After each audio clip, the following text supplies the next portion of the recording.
What's up, everyone?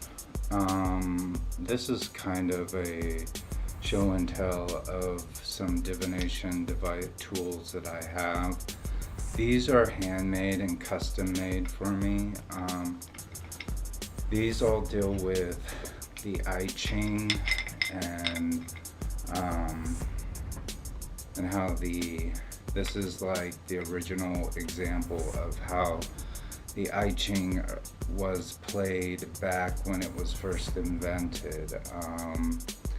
Aleister Crowley had something similar to this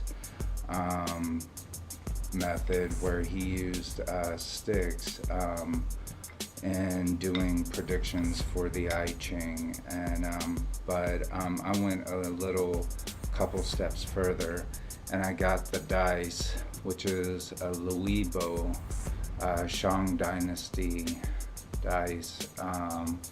It's a replica of the Shang Dynasty dice that they used for the I Ching. But it wasn't the I Ching back then, it was a divination game called Liubo. And basically it required sticks and a dice and a game board. I don't have the game board. I haven't made the game board, but it's an ancient game that has never been played, or that is no longer played, and so the rules and everything are uncertain about it. There's only tidbits of it. So the people in Korea, they have a game called Yong, which has something similar to this method that is played by children, but the I Ching in and of itself, this will be a lesson in how Liubo was played, possibly.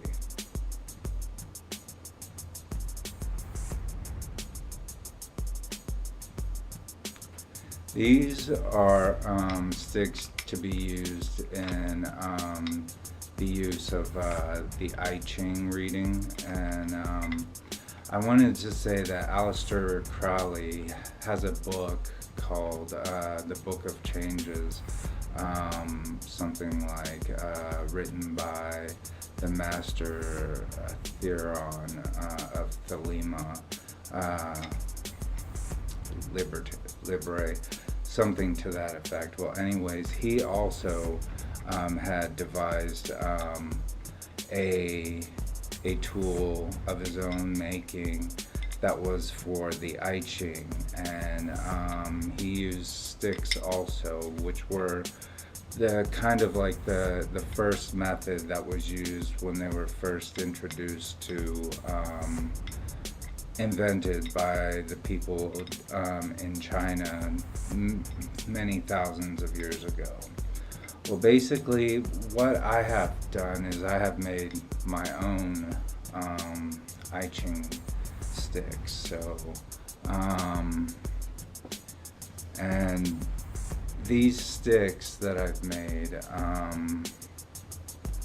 they have a black side and a white side, and the white side is the Yong side, which is light, and the black side is Yin side, which is dark. And as you know, with the yin yang symbol, it's in constant motion. So if you watch this goes down from the white all the way up here, and then it changes to the black, and then it stays black, and then it changes to the white. So that's how I painted them to be different on both sides as a continuum of the Sujiki, I think it's called, or the yin yang symbol. Anyways, this is how they originally did the I Ching when they used the Liubo method. They would take the sticks and then drop them, and then how they would land and where they would land. So this would be, the first one would be a Yong, The second would be a yin. The third would be a yin. Let's see, this one's further down. And that would be a yang. And this would be a yin. And that would be a yang. So basically this would be the reading you would get if we were looking, if I threw these sticks for you, and this is the bottom and this is the top. So as you're looking at it, you're seeing it from the bottom to the top. So we would look for this specific hexagram to do it. But since I know that they used a dice to do this at the time, I found a custom-made Liubo dice that was created during that time. I don't know if you can see the inscriptions on it, but I'll go through them with you right quick. The first one right there, with the line that goes parallel like that, or horizontal, is 1. This is 2, if you can see that. This is 3. This is 4, if you can see that, it's so small. 4, that's 5, and then this is 6, and then that is 0 on the top. So basically I had to learn an ancient language to be able to read this dice.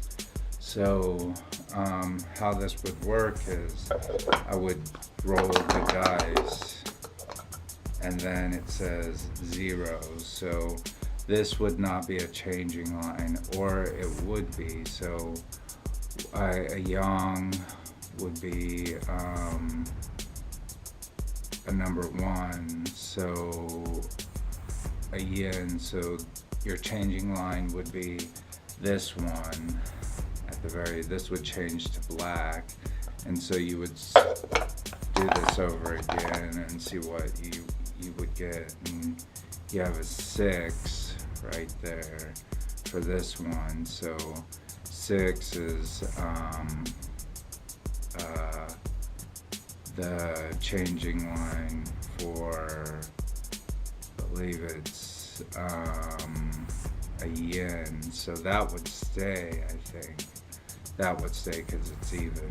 So basically you would just go through each line like this, you know, and that's a 5, so this would change into a white line, you know, so this would change, this would change. So, you know, you have different variations of divination going through this, and then you would have to read my whole entire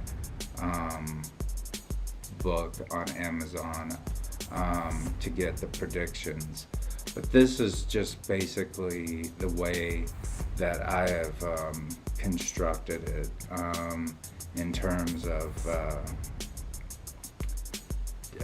trying to understand how they played the I Ching when it first was introduced to the people, and the divination method that was used. So like I said, I had to construct these sticks. There are not any people that really distribute or create I Ching sticks unless you use the yarrow sticks, but this is the method that was used probably when they first started. So this is like the most basic, you know, fundamental understanding of how to play the I Ching. And you know, even Aleister Crowley, like I said, he had the whole I Ching book written. He had his own sticks, and I don't know if he had his own dice, but that's what I'm suspecting. He had some methodology. So this is how I believe the I Ching was originally played. this specific portion of it, not the board game. The board game is a whole different element unto itself. So I would have to construct the board game, and I'm not sure if I can do that, nor do I understand how it's set up. So, all right, well, that is an example of how this ancient game or divination method was probably played during the Yong era in China, maybe later than that, or yeah, earlier than that, way earlier probably.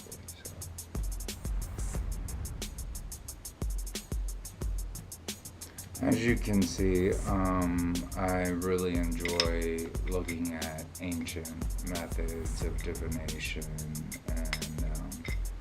and so this in of itself, although I would like to do readings with it, it's kind of complicated in that it's quite intensive to do 12 videos every month with this type of reading, and then also to be able to give the prediction. So what I'm attempting to do is to allow people to see how they are able to play the I Ching of their own accord, and these different methodologies that can be employed to show people, that it's not that hard of a game in terms of the divination process, but then understanding how complex it can get in of itself. That's why I think Aleister Crowley had quite a deep fascination with the I Ching also. So, alright, well, I hope you like this video, and if you want to see more of these, like and subscribe. Talk to you guys later. Bye.